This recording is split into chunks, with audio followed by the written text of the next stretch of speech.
Olá, sejam muito bem-vindos ao podcast Conteúdo Aberto, o podcast oficial da FTD Educação. Meu nome é Júlia Batista e estou aqui como a host dessa conversa. Como sempre, começo o nosso papo fazendo a minha autodescrição. Eu sou uma mulher negra, com os cabelos cacheados, estou vestindo uma blusa vermelha, uma calça jeans e uma sandália preta. Também no nosso querido e lindíssimo cenário, com uma parede cinza, temos prateleiras com livros da FTD e alguns adornos, e ao centro uma placa escrito Podcast Conteúdo Aberto por FTD Educação, com as fotos dos nossos convidados até o momento. E hoje nós vamos falar de um tema urgente e delicado, que é a violência sexual contra crianças e adolescentes. Como agir caso a gente descubra um caso desse nas escolas? Qual é o papel do professor? Qual é o papel do gestor? Ou até mesmo como identificar que algo do tipo está acontecendo com algum aluno? É sobre isso que a gente vai falar hoje e conto com a ilustre presença da Cecília Landarim, que é responsável pela campanha do Defenda-se, do Centro Marista de Defesa da Infância. Seja muito bem-vinda, é um prazer te receber. Obrigada, Júlio. O prazer é nosso de estar aqui, fazendo minha audiodescrição também. Eu tô sentada, tô vestindo preto, tô inteira de preto, uma saia preta, um blazer preto, uma blusa preta. Eu tenho cabelos escuros, pele clara, cabelo encaracolado. E é um prazer pra gente estar aqui com vocês também. É uma pauta super cara para o Centro Marista de Defesa da Infância. A gente está desde 2014 trabalhando nisso. E acho que só falando, né, que a gente vai conseguir trabalhar com esse tema. Com toda certeza, Ceci. E já explica desde o início pra gente qual é o trabalho do Centro Marista de Defesa da Infância e principalmente, né, o que é o Defenda-se. O Centro Marista de Defesa da Infância atua desde 2011, quando ele surgiu. Ele atua na defesa e na proteção de direitos de crianças e adolescentes, com diversos temas. Hoje, a gente tem 4 principais projetos atuantes. Então, a gente tem o CADE Paraná, que trabalha com dados e estatísticas de crianças e adolescentes. Então, a gente tem, né, um painel que vai trabalhar com isso. Dentro do CADE Paraná, a gente tem um projeto em parceria com o Ministério Público do Paraná e o Tribunal de Contas do Estado do Paraná, que olha para o orçamento criança e adolescente. Então, para ver quanto cada um dos municípios paranaenses investe em crianças e adolescentes. Esse é um trabalho bem legal, porque dá para comparar isso com os municípios, e essa experiência também já tem um interesse de replicação em outros lugares do país. Isso é bem legal para a gente. A gente tem o Ecos de Proteção hoje, que trabalha com a igreja como parte do sistema de garantia de direitos de crianças e adolescentes. Então, quer dizer, qual é o papel da igreja como também agente de proteção nesse sistema, né? A gente sabe que as famílias se vinculam à igreja, e a gente, como parte de uma instituição confessional, a gente também fala sobre isso. E a campanha Defenda-se surgiu em 2014, por conta da Copa do Mundo. A gente sabe que em grandes eventos a gente tem uma possibilidade maior, infelizmente, especialmente de exploração sexual. E aí a campanha Defenda-se surge com 6 vídeos em 2014, por conta da Copa do Mundo, para informar crianças de 4 a 12 anos sobre fatores que podem ser de risco e de proteção, crianças e famílias. E aí, desde 2014, a gente vem produzindo vídeos. Então, foram 15 vídeos até agora, produzidos para falar com crianças de 4 a 12 anos. No entanto, todos os vídeos podem ser utilizados por adultos também. E eles trabalham com temas educação e sexualidade. A gente diz isso com muita segurança. Sendo uma instituição católica, a gente diz isso com muita segurança, porque esse é um tema necessário e que pode ser trabalhado numa linguagem amigável, né? Então, o que a gente trabalha é reconhecimento dos sentimentos, noções de privacidade, noções de intimidade. Isso né, em nenhum momento nos nossos vídeos você vai ver a gente falando em violência. A gente não usa essa palavra. Todos os nossos vídeos, inclusive, têm a seguinte mensagem: se você se sentir triste, com vergonha, com culpa ou desconfortável, procure um adulto da sua confiança. Então, é sobre a criança reconhecer os sentimentos que ela tem e saber em que momento ela pode procurar ajuda. Além dos vídeos, a campanha começa a entender, em 2019, a gente começa a entender que falar com as crianças é muito importante e elas precisam ter essa informação para elas, né, para se autoproteger. Depois eu explico um pouquinho por quê. Mas a gente também entendeu que vários adultos não sabem o que fazer com isso. Então, a partir de 2019, a gente lança o nosso primeiro material e o nosso primeiro vídeo para adultos. E aí a gente lança o vídeo 13, que fala sobre a Lei 13.431, que foi promulgada em 2017. E aí a gente fala de como os adultos têm que acolher um relato de violência. Então, é um material que a gente lança sobre revelação espontânea. E desde então, todos os nossos vídeos também vêm acompanhados com um e-book, né? Para que os adultos possam mediar essa conversa e saber quais são as principais mensagens do que a gente está trabalhando no vídeo. Os vídeos têm 2 minutos e meio a 3 minutos, é uma animação bem curtinha, mas ali a gente trabalha uma série de coisas. Então, a gente diz nesse e-book quais são os dados que levaram a gente a escolher esse tema. Né? Por que a gente escolheu essa temática? E quais são as principais mensagens-chave que a gente pode trabalhar com as crianças a partir desse vídeo? E o que elas estão, né? A gente também precisa certificar que elas estão captando essa mensagem. Então, a gente também lança os e-books. Todos os nossos vídeos têm inglês, espanhol, áudio, libras, audiodescrição. Então, a gente é o mais inclusivo possível, sempre procurando melhorar. Né? O nosso último vídeo tem linguagem internacional de sinais.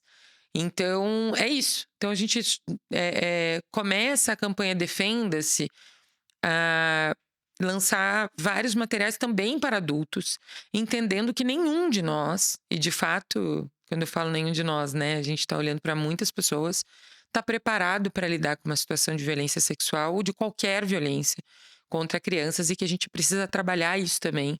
E essa cultura precisa ser trabalhada, porque senão a gente não vai mudar esse cenário. Com toda certeza. E o trabalho tem sido muito bem desenvolvido e, inclusive, já ganhou alguns reconhecimentos, né, Cecília? Você pode falar um pouquinho de como a campanha Defenda-se aí ganhou também notoriedade em todo o país? A gente ganhou o prêmio Ney de Castanha, acho que esse é um prêmio bastante marcante. O Ney de Castanha é um prêmio da campanha Faça Bonito, para as melhores iniciativas relacionadas no país à violência sexual. Então, a gente ganhou o prêmio Ney de Castanha. A gente também ganhou a Aberj, que é um prêmio de jornalismo. A gente ganhou o Aberj de novo na categoria regional, na fase regional, ano passado, esse ano, na fase regional, falando só sobre o material, inclusive lançado em parceria com a FTD, que é a plataforma que fala sobre a revelação espontânea, né, a acolhida do relato de violência. E a gente está na biblioteca da Organização dos Estados Americanos em mais de 32 países. Então, a gente tem um reconhecimento e acho que tem fatores que ajudam nisso, né? A gente usa essa linguagem amigável, a gente está falando de uma animação. Se você olhar nas redes sociais, os comentários sobre as nossas publicações, sobre os nossos vídeos, são sempre de: ai, nossa, como os personagens são inclusivos. Porque a gente tem um personagem cadeirante, um com vitiligo, um que tem deficiência auditiva, uma que se comunica por Libras, que é a Laurinha, que está ali falando Libras durante o vídeo. Então, a gente tenta mesmo representar infâncias diversas. Embora a gente não chegue na diversidade do país, é importante que seja dito isso, né? O Brasil é um país de dimensões continentais, diferentes realidades, e a gente está falando ali de um meio urbano ainda. A gente não está chegando na comunidade ribeirinha na identificação da ambientação, por exemplo, do vídeo. Mas essas são questões que a gente vai tentando aprimorar cada vez que a gente lança um novo vídeo e que a gente vai pensando nisso. Eu acho que essas coisas ajudam no reconhecimento da campanha também. Com toda certeza. E essa questão de prezar pela diversidade, e por mais que a cada vídeo isso melhore um pouco mais, é tão importante porque ninguém, né, infelizmente, está a salvo de conviver com algum caso desse, né? Isso pode acontecer em diversos níveis, não temos aí distinção de classe social ou de qualquer outra coisa que impeça que essa violência aconteça com as crianças, infelizmente. Então, queria que você falasse um pouco agora sobre o cenário que nós temos desse tema hoje no país, começando por quem são esses agressores, né? São monstros, como a gente às vezes costuma pintar, né, na sociedade, que são monstros e tudo mais, ou eles são mais parecidos, né, com pessoas de confiança ali da família ou até mesmo do ambiente escolar? Aqui a gente poderia ficar 5 horas falando só sobre essa pergunta, né, mas acho que, vale alguns destaques, né, que você mesma fez na sua fala. Então, a primeira coisa é que quando a gente olha para os números, a gente está falando, de números, a gente está falando de violência contra crianças no geral, não só de violência sexual. Uma violência física registrada a cada 8 minutos contra crianças e adolescentes. A gente está falando que a cada 10 BOs de estupro no país, 6 são de estupro de vulnerável, ou seja, 6 são de meninas menores de 13 anos. Eu estou falando de boletim de ocorrência, né? Eu não estou falando de um caso que aconteceu e ninguém. Estou falando de boletim de ocorrência. O que é que chega a virar um boletim de ocorrência, né? Do que chega a virar boletim de ocorrência, 6 a cada 10 são de meninas menores de 13 anos como vítimas. Então a gente está falando de uma coisa bastante comum, infelizmente. Existem pesquisas que estimam, no mundo inclusive, que 7 a cada 10 meninas, pelo menos, já foi vítima de algum tipo de abuso sexual. E aí a gente está falando, então, de uma violência bastante comum. Mas onde é que está a raiz dela? Antes de eu falar do agressor, é importante que eu diga isso. A nossa questão na campanha Defenda-se sempre é trabalhar com isso, com uma linguagem amigável. Por quê? Não tem como a gente ficar estarrecido com a violência sexual claro que isso pega na gente profundamente. Isso é uma pauta unânime. Todo mundo se sente agredido quando a gente vê uma notícia assim. Sem dúvida. Mas isso nasce do mesmo lugar onde a gente entende que tá tudo bem violentar a criança de qualquer outra forma. Psicologicamente, fisicamente. Então, se eu acho ok gritar com uma criança e agredi-la verbalmente ou fisicamente, coisa que eu não faço com nenhum outro grupo de pessoas na minha vida, e eu acho que esse é o pensamento que a gente está sempre provocando. Por que tá tudo bem eu bater numa criança? Se eu tô aqui conversando com você, você me incomoda, eu não vou aí te dar um beliscão. Não é assim que a vida funciona. Não é assim que a vida funciona com meu amigo, no trabalho, na minha família com outros adultos, mas com as crianças Elas têm uma posição, portanto, de submissão em relação a gente. E aqui eu não tô falando de permissividade, eu não estou desconsiderando Piaget, heteronomia. É importante, as crianças precisam entender, estão num processo educativo e desenvolvem autonomia gradualmente. Mas, quando eu coloco a criança nessa posição, em que ela não tem o direito de questionar, ou de perguntar, ou de me dizer não gostei, quando eu bato nela, quando eu infrinjo dor física a ela, ou quando eu grito com ela, e ela não tem o direito, porque eu sou adulto, e é simplesmente por isso. Ela não tem o direito de dizer, não gostei disso, não faça isso que eu não gosto. Se eu não ensino para ela que ela tem esse direito, bom, portanto, eu também não ensino para ela, não tem como ensinar para ela sobre a violência sexual desta forma. Porque ela não tem direito sobre o corpo dela, esta é a mensagem que a gente está passando. Então, esse é o primeiro ponto. A questão não é sobre quem são os agressores só. A questão é, existe um sistema relacional em que nós contribuímos ativamente para que essa criança seja vítima disso. Porque ela aprendeu, então, que ela não pode questionar um adulto mesmo quando ele infringe dor física a ela. E aí, por que é que ela faria isso com aquilo que ela considera que é um carinho? Por que é que ela questionaria? A quem ela questionaria?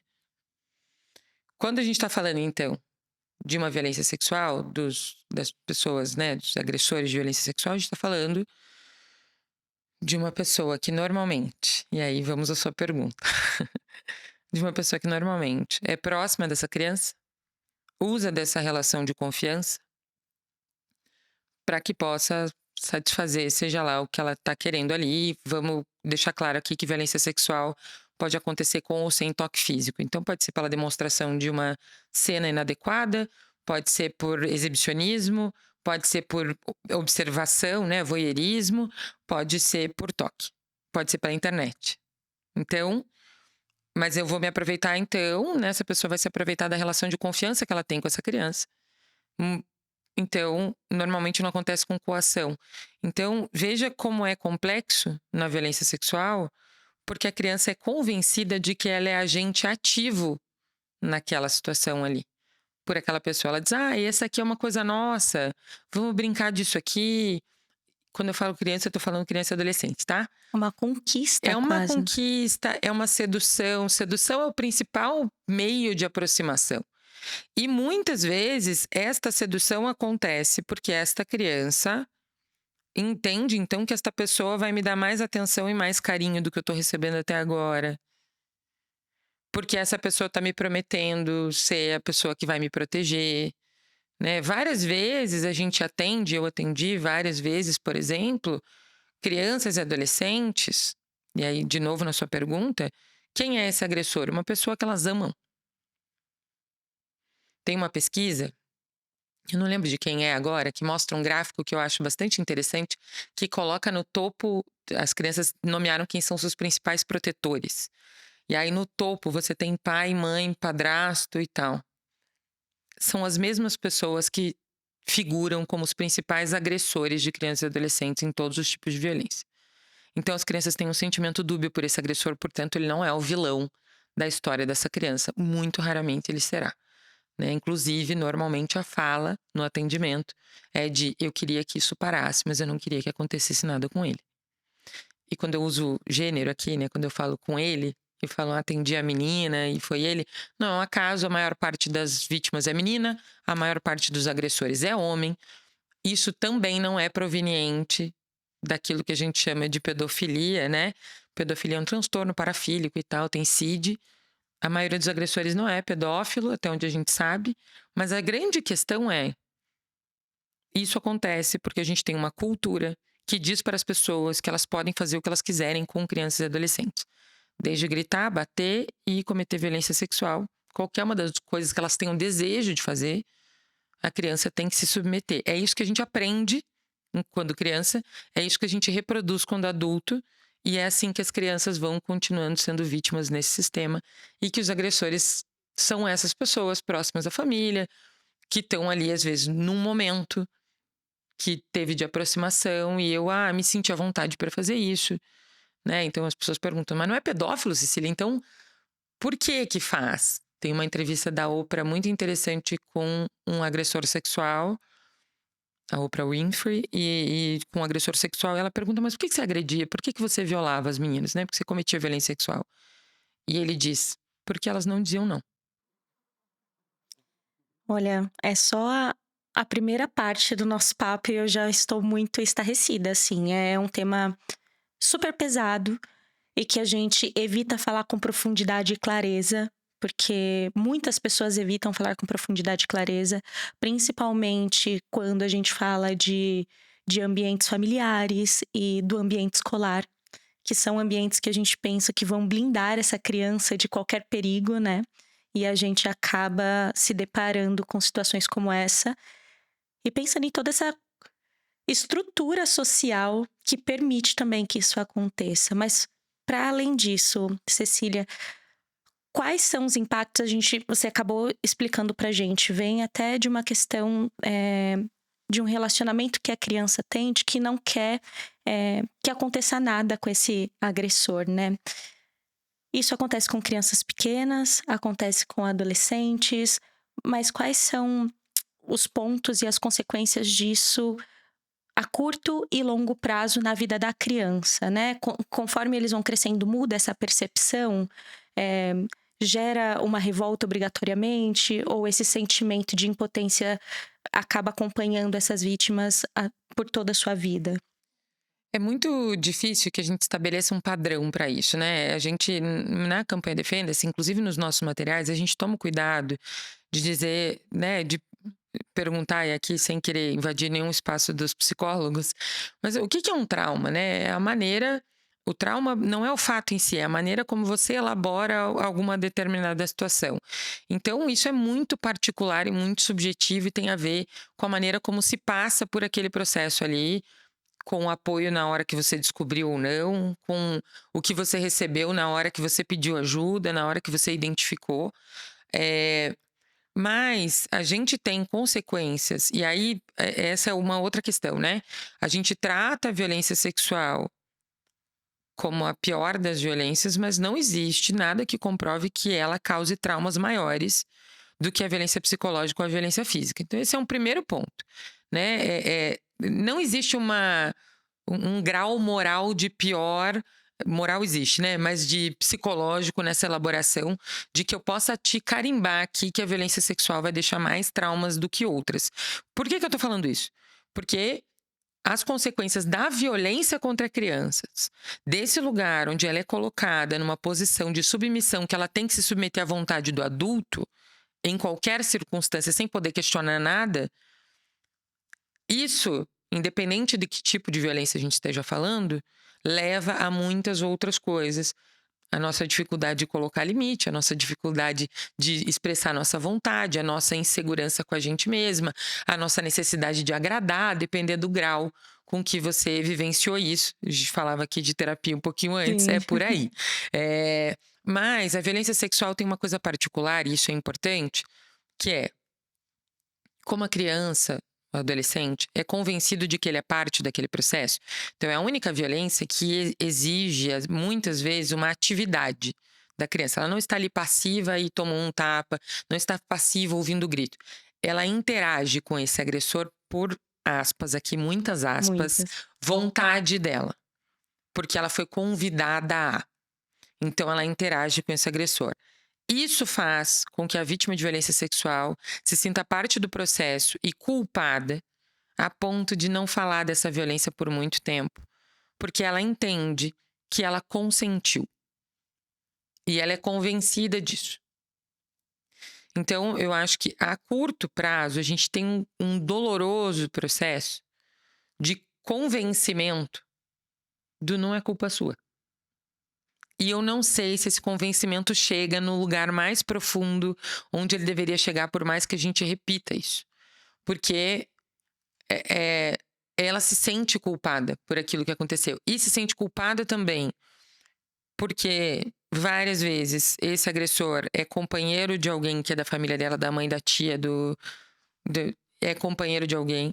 Ela sabe, no lugar que ela ocupa aí como menina na sociedade, que ela também pode ser acusada de várias outras coisas. Então, esse lugar é muito complexo, né? E aí, falando sobre uma particularidade que quase ninguém fala, que são os meninos vítimas de violência, acho que a gente tem uma outra questão. Dada a nossa construção social de gênero, que é muito marcada por papéis de gênero de referência e tal, a gente tem uma questão com os meninos que é, quando os meninos sofrem uma violência sexual, eles raramente vão falar sobre isso. Por quê? Porque o homem não chora, porque o homem não pode ser fraco, porque o homem não pode demonstrar fraqueza, porque o homem não pode não sei o quê, porque o homem tem que aguentar, porque o homem não nega fogo, porque o homem não sei o quê. E isso foi dito para eles desde muito cedo. Se um menino sofre um abuso sexual, vamos falar de um adolescente que sofreu um abuso sexual de uma mulher adulta, por exemplo, pode acontecer com homens também, vamos deixar isso muito claro, mas de uma mulher adulta, tá negando fogo? E se for com um homem, o quanto isso mexe com a masculinidade dele de criança, de adolescente, do espaço de autoafirmação que ele está construindo ali naquele grupo. Então, os meninos raramente falam sobre isso. E aí, as consequências disso, elas são severas, porque tanto na culpa das meninas quanto na dos meninos, nesse lugar em que eles estão ocupando, de se sentir parte desse processo, de se sentir escolhendo não falar, de ser chantageados algumas vezes, outras não. Mas com muita vergonha. E aí, com muita vergonha, por quê? Porque a gente não trata do desenvolvimento da sexualidade como algo natural. Então, o que é? Qualquer coisa no seu corpo que é relacionado ao desenvolvimento da sua sexualidade, tô falando de qualquer coisa mesmo, sabe? Reconhecer as suas partes do corpo, reconhecer o que são partes íntimas, isso é feio, é imoral, a gente vai tratar como uma série de tabus, né? Isso. É sempre escondido, né? É sempre escondido. Se isso é escondido, como é que diferencia esse escondido do escondido do abuso? Então, tem duas vergonhas aqui. Eu não posso falar sobre isso, especialmente se o meu corpo tiver reagido a qualquer coisa. Porque se ele reagiu, então é culpa minha. Porque ninguém nunca conversou com essa criança de que no desenvolvimento biológico dela é natural que isso aconteça. Eu não tô falando aqui, gente, por favor, eu não tô romantizando a situação do abuso. Eu tô dizendo que uma situação de abuso sexual em que eu tenha, por exemplo, uma menina na internet, que é um assunto tá super em alta, um menino mandou uma foto sem roupa, ela não vai falar sobre isso em casa, não porque ela foi chantageada pelo agressor, mas porque ela já fez uma coisa muito feia. Ela sabe que ela vai ser repreendida por isso. De novo, precisa ter o diálogo, precisa ter a clareza de que ela não devia ter feito, mas a maneira como a gente repreende, o que a gente vem trabalhando sobre esse desenvolvimento da sexualidade, esse processo de socialização, inclusive, na adolescência e tal, isso dificulta elas falarem. E eu acho que isso aí é o que causa as consequências traumáticas, no sentido de que essa criança e adolescente vão guardar isso por muito tempo. Agora, quais as consequências, as marcas que isso deixa, isso é muito particular. Mas acho que isso pode deixar desde mais, com mais dificuldade acentuada disso tudo que eu falei, colocar limite, querer agradar e tal, carência, mas pode trabalhar de diversas formas em cada um, né? Deixar mais introspectivo.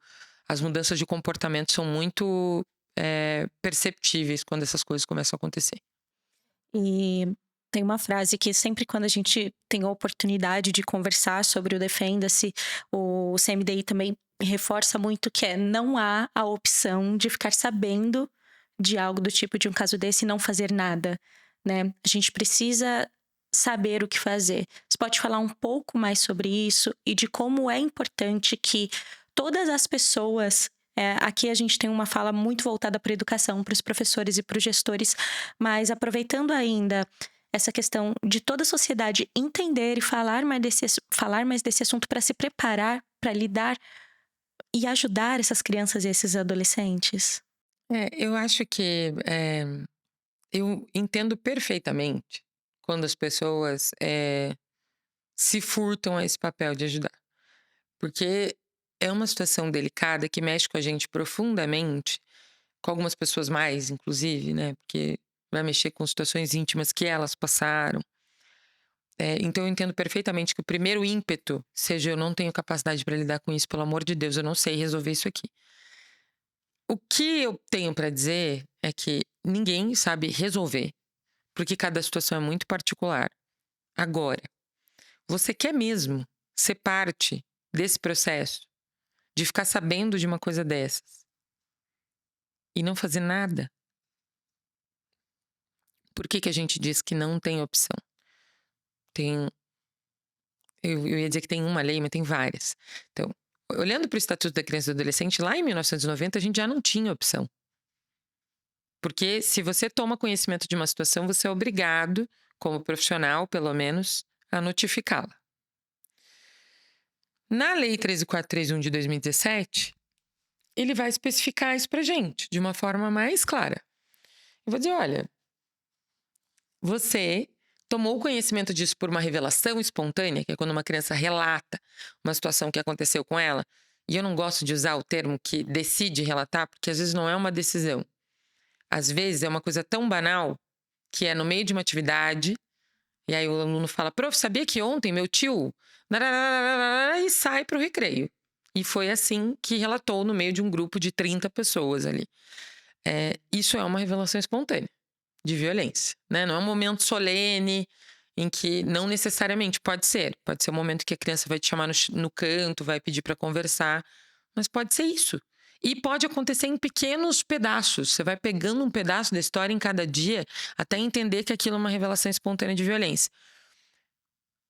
E a questão é, para uma criança falar, ela confia em você. Ela está confiando em você por algum motivo para falar sobre isso. Porque demora para a criança perceber que aquilo é uma violência.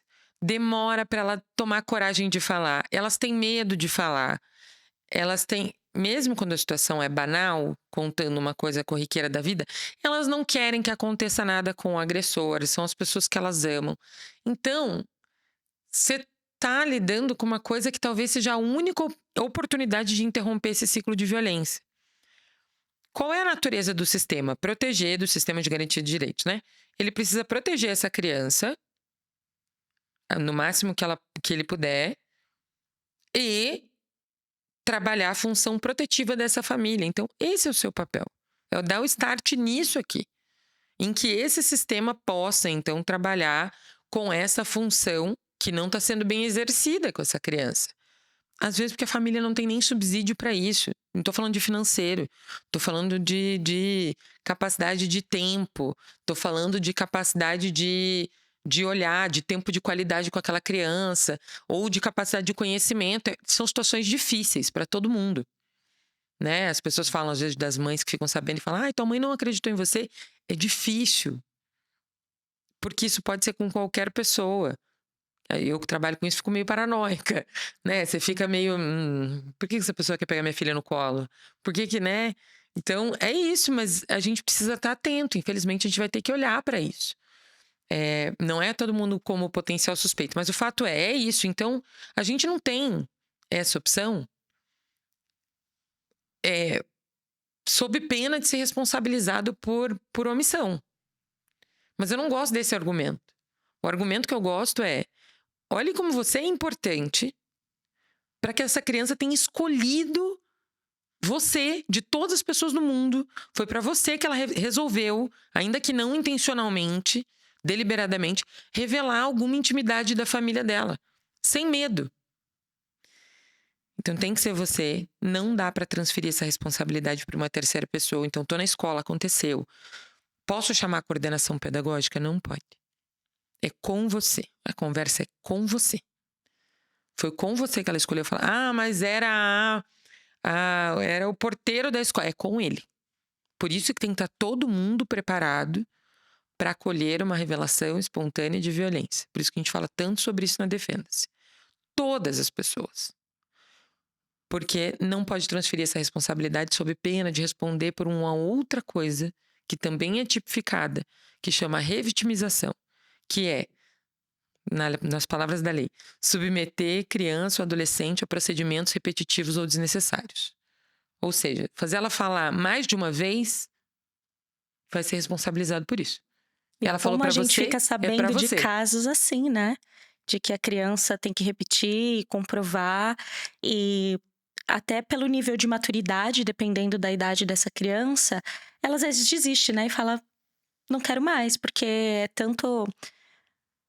Tem que se provar tantas vezes, né? É muito complicado. Eu costumo sempre falar para as pessoas: se coloquem vocês no lugar da criança. Vocês sofreram qualquer situação de violência, sei lá, foi assalto. Vocês não estão nem sentindo culpa, que já é um fator muito difícil para essa criança. Aí você vai na delegacia e eles falam: não, é com o fulano ali, ó. Aí você vai no fulano fala: não vai dar comigo, vamos chamar o Beltrano? Não, isso, você vai ter naquele outro lugar lá, você vai ter que falar sobre isso. Você vai continuar? Não existe quem continue. Ela falou uma vez com você, ela tá falando sobre uma coisa super delicada. Ela tá confiando em você. Se você chamar uma terceira pessoa, a probabilidade dela não querer mais falar ou de achar que você tá duvidando do que ela tá falando é enorme. Criança não tem o discernimento de entender, ou mesmo um adolescente que tá numa fase de maturidade, a gente acha que... A gente e eles, né? Acham que são super maduros, mas tá numa fase de amadurecimento. Não tem o discernimento para entender que você tá chamando porque você... Ele não vai entender que é sobre você aquilo. De mais a mais, tem toda a situação que eu acabei de falar aqui. Tem culpa, tem vergonha. É para você que ela escolheu falar. Então, você precisa estar preparado, e aí sim, pela sua instituição, para você acolher essa situação. A partir disso, é o relato que segue. A criança parou aqui. E ela falou para você e tá falado. E você vai ter dela o máximo de informações que ela conseguir te dizer. E aí você trouxe uma questão que é muito importante, que é, às vezes, a criança ter que comprovar alguma coisa. Ou a escola mesmo, né? O educador que ouviu, o professor que ouviu. Eu falo educador, pode ser qualquer pessoa na comunidade escolar. Ter que comprovar alguma coisa. Não tem que comprovar nada. Não é nossa função. Isso é função da polícia, da justiça. A gente não tá aqui para responsabilizar o agressor. A gente encaminha, segundo o Estatuto da Criança e do Adolescente, lá em 1990, qualquer suspeita. Suspeitou, a gente encaminha. É suspeita de violência. Ai, Cecília, mas se não for comprovado, ele não pode, daí a sua família não pode me processar por calúnia? Não pode. Não existe na jurisprudência brasileira nenhum caso de quem tenha sido processado por calúnia, que imputar falsa conduta criminosa a outra pessoa. Não existe isso. Porque é uma função prevista em lei que, sob suspeita, você precisa encaminhar. Não foi confirmada a suspeita? Tá tudo bem. Cecília, mas é sério, sim. Por isso precisa ser uma suspeita fundamentada. O que isso quer dizer? Fundamentada no relato da criança, fundamentada numa construção que ela tenha feito ali, ainda que seja meio sem pé nem cabeça, né? Às vezes, por exemplo, num relato, você vai pegar que a criança estava lá, daí eu estava na casa da minha avó, daí a gente foi para Marte, daí a gente voltou. Mas ela relatou uma situação de abuso ali no meio, de violência. É uma revelação espontânea igual. Com as palavras dela. Às vezes você não vai entender se é uma situação de abuso porque ela usou uma palavra X. Então, por exemplo, tem um caso bem que foi percebido, notado na imprensa até, que é o caso da menina que falou: meu tio encostava na minha borboleta. E ela ficou repetindo isso várias vezes. E ninguém entendeu. Até que um dia alguém falou borboleta, acho que ela tá falando de partes íntimas e tal. E aí, isso demorou. O que foi encaminhado foi que o tio dela, então, encostava nas partes íntimas e tal. Quando perguntado pra essa menina, o seu tio encostava nas suas partes íntimas, o que foi que ela disse? Não. Não foi isso que ela falou. Ela disse borboleta. Foi essa palavra que ela usou. Porque foi isso que ela aprendeu. Então, não é nossa função provar, não é nossa função ter certeza que é disso que ela tá falando. Nossa função é acolher. Acolher. Acolher é mais do que ouvir. Acolher é mais do que escutar. É estar, assim, de corpo presente, 100%, corpo e alma ali naquele momento, acolhendo a criança que está fazendo aquele relato. Você não precisa tirar informações. Você não precisa fazer grandes perguntas. Você não precisa nada. Você precisa acolher o relato. Deixar aquela criança o mais confortável possível. Lembrar das palavras dela.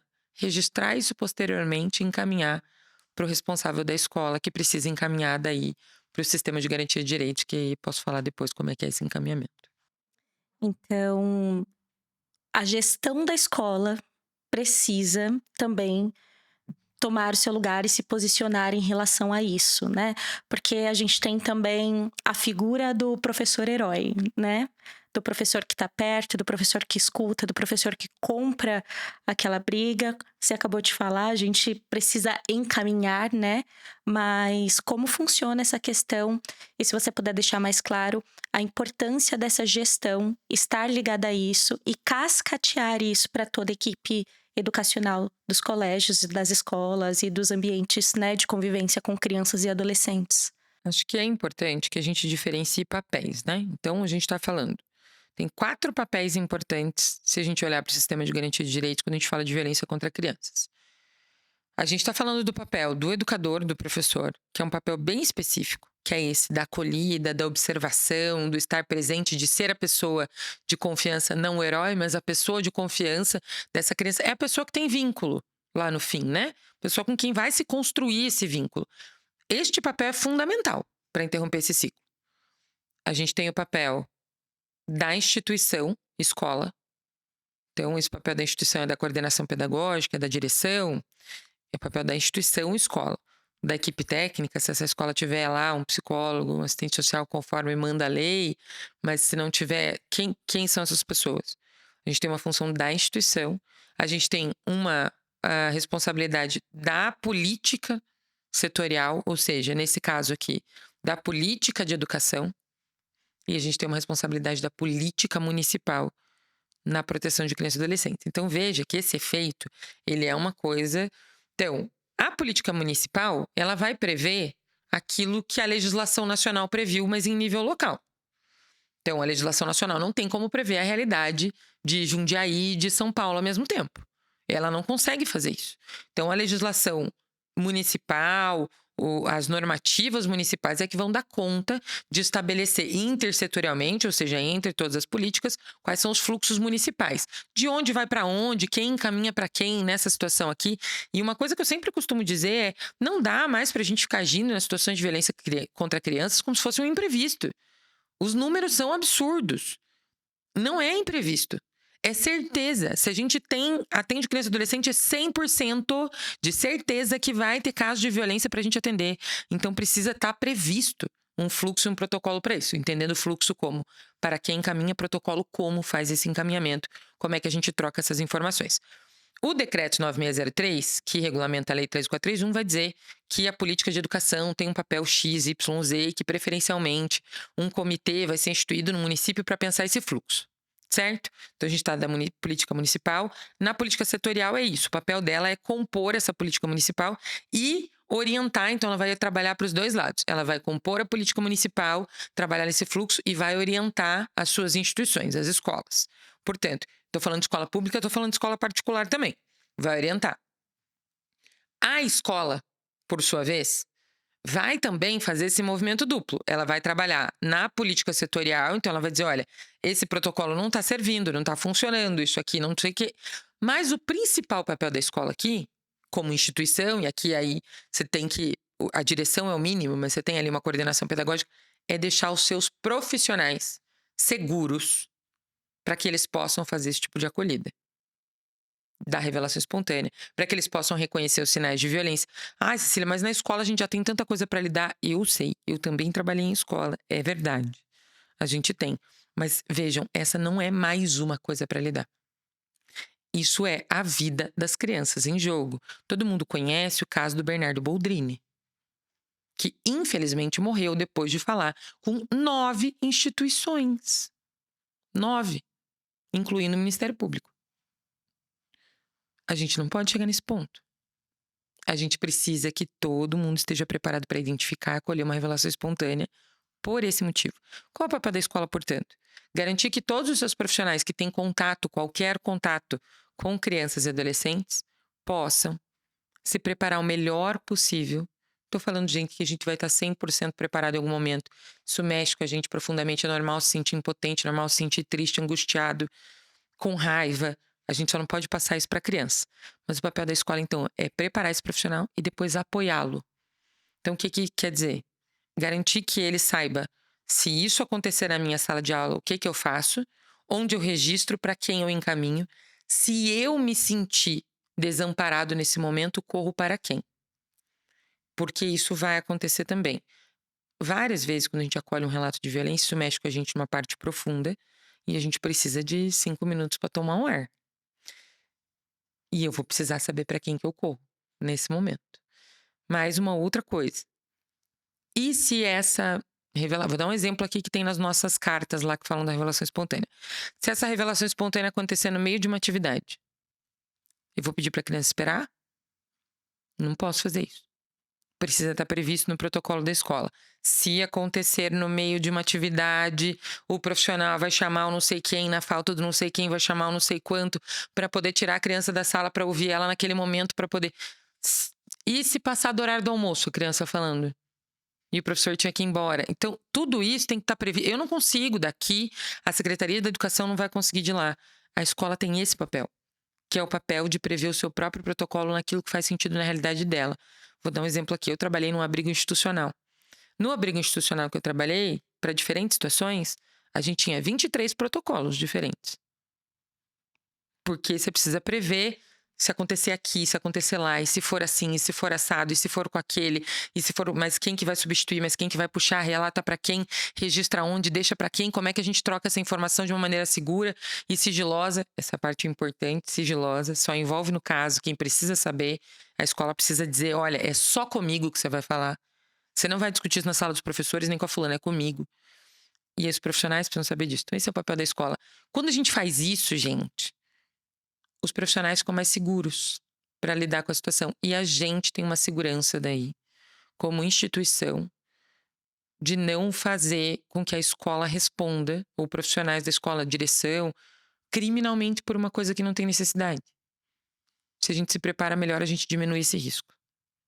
Para a criança, inclusive. Olha, a gente no portal Conteúdo Aberto também, a gente tenta apoiar os professores com diversas coisas, né, e eu acho que tem treinamentos e tem especializações e atualizações que os professores sempre buscam, mas esse é um tema que precisa estar aí nas semanas pedagógicas, né, das organizações dentro das escolas, de quando a gente pensa em atualização profissional, quando a gente pensa em treinamento de equipe, para além ali dos conteúdos do dia a dia, né, que a gente se preocupa tanto com o aprendizado, mas a defesa da criança é muito importante, porque afinal de contas como seguir um aprendizado e um desenvolvimento pleno se algo desse tamanho e dessa gravidade está acontecendo, né? E como criar uma escola em que a criança se sinta confortável e consiga ter essa relação de confiança com esses professores e com esses gestores, para que, se acontecer alguma coisa, eles tenham essa coragem da revelação espontânea, né? A gente tem uma pesquisa de percepções sobre a infância que foi feita, publicada junto com a Coalizão Brasileira no passado, mas foi feita por várias organizações, eh, que indica, sem grande esforço, que 84% das pessoas, da população, confiam na escola para relatar uma situação de violência contra a criança. Qualquer pessoa, estou falando de familiares e tal. Então a gente já tem um dado importante na mão. Então, as pessoas já têm a escola como esse lugar. A outra questão é, se esta violência acontece dentro de casa, na maior parte dos casos, em mais de 80% dos casos, a gente está falando de um agressor que tem a confiança da vítima ou que é um familiar.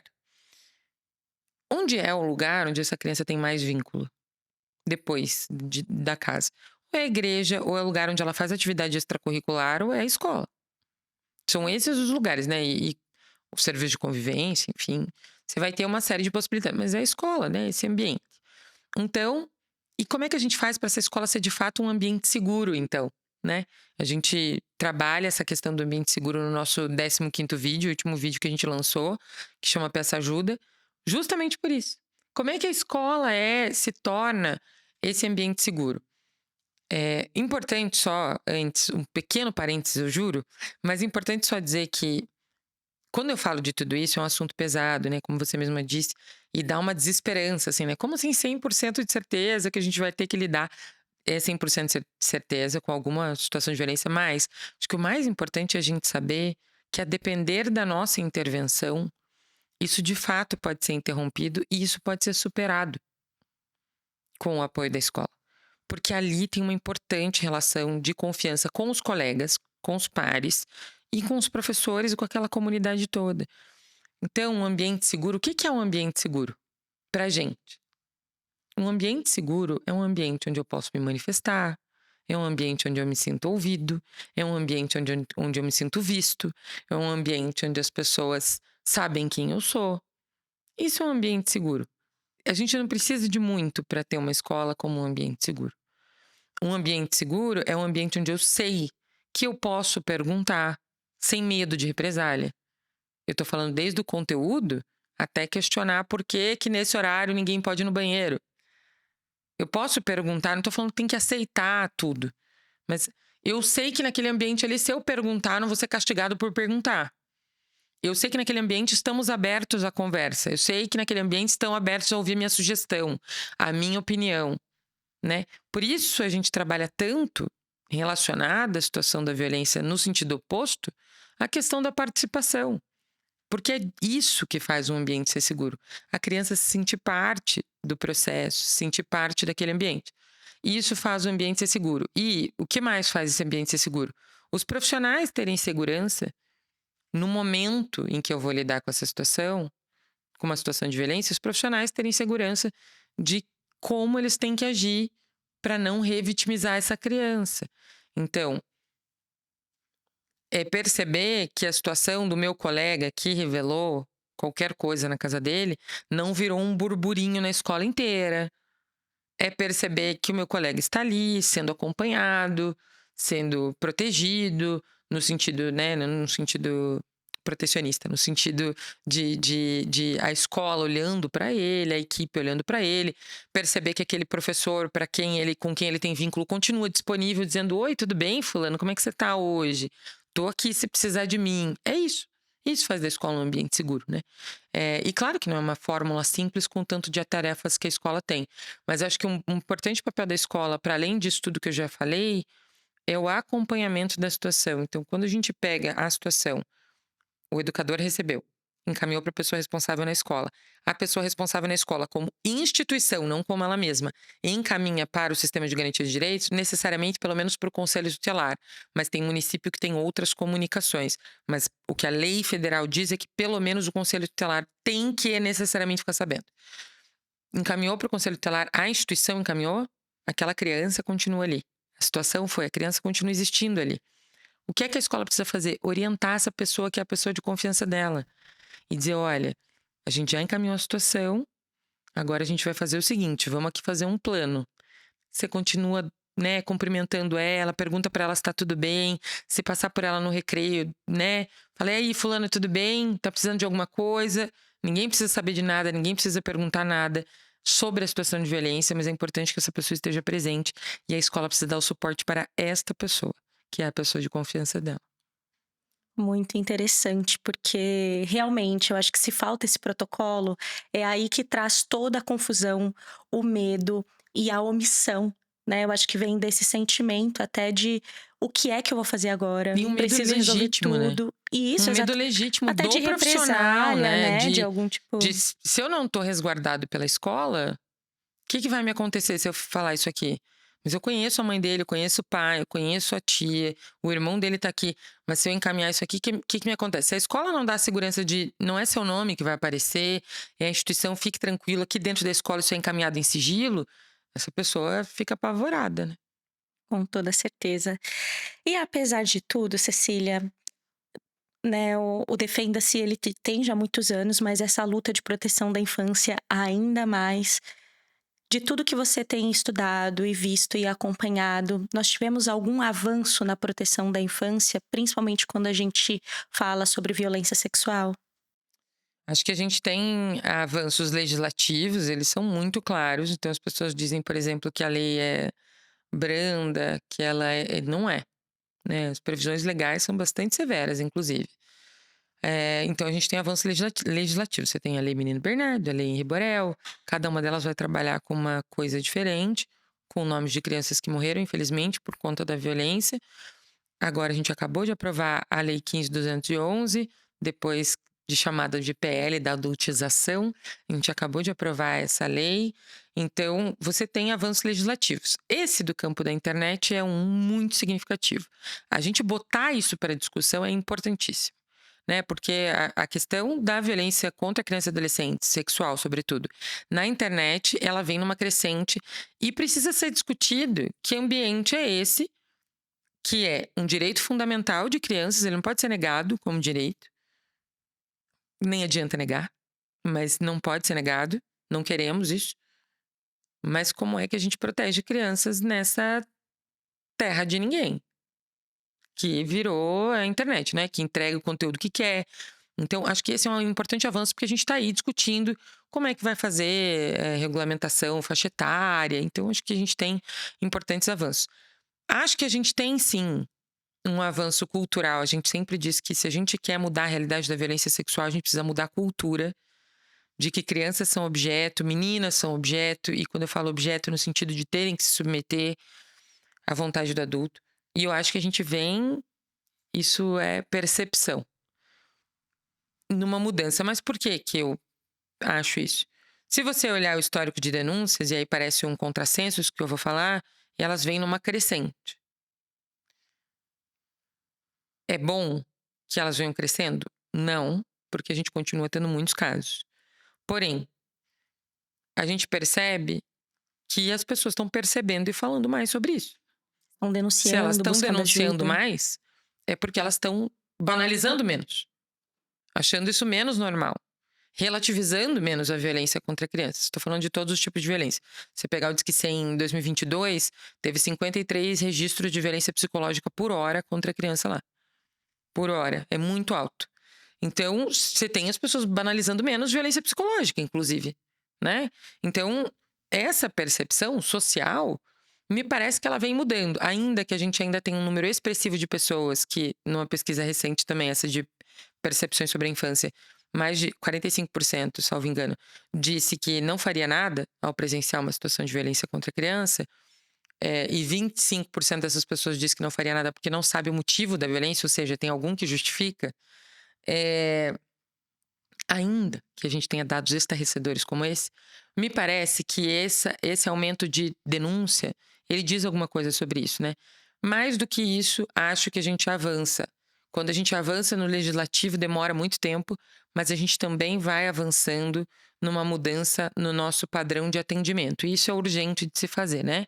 O padrão de atendimento para criança e adolescente vítima de violência precisa mudar, porque elas não podem ficar servindo a lógica de um sistema que é segmentado e vai jogando elas de um lado para o outro.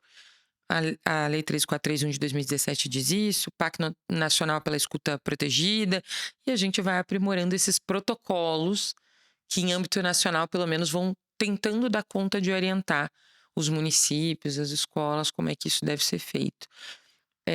E a LDB avançou nisso, né? Então, a LDB inclui no seu escopo de trabalho a violência contra crianças como uma parte do trabalho que as escolas precisam fazer. Então, quando a Lei de Diretrizes e Bases da Educação inclui isso lá, e a gente olha para as diretrizes curriculares nacionais nas competências 7 e 8 e também tem isso lá, eu acho que isso são avanços significativos para a gente poder trabalhar no que é essencial, que é a prevenção, para a gente não chegar atrasado. Porque quando a gente está respondendo à situação de violência, a gente já se atrasou, né? Então a gente precisa prevenir. Quantas das crianças que passaram pelos professores que estão ouvindo a gente aqui e que já são adultos? E o que a gente fez para que essas crianças não fossem crianças violentas, para que elas não repetissem esse sistema violento de relação entre familiares ou no jeito de se portar entre meninos e meninas? O que a gente fez por isso, né? Então, acho que é isso. Acho que a gente precisa trabalhar com prevenção e acho que a gente vem avançando nisso. Cecília, tempo voou na nossa conversa, nem vi passar. Mas, para fechar, eu queria que você deixasse uma mensagem para os gestores escolares e para os professores, principalmente, sobre tudo isso que a gente conversou. E também deixasse aí os contatos do Defenda-se e do CMDI. Eu acho que a mensagem principal é essa, né? Ninguém tá sozinho nisso. A gente vai precisar olhar para isso, sim. Dá medo, sim. É um tema difícil, mas a gente não pode se omitir diante disso, né? Então, vocês não estão sozinhos, né? Procurem ajuda de todo o sistema de garantia de direitos, Ministério Público, Conselho Tutelar, Conselho de Direitos, do que for necessário para se estruturar sobre isso.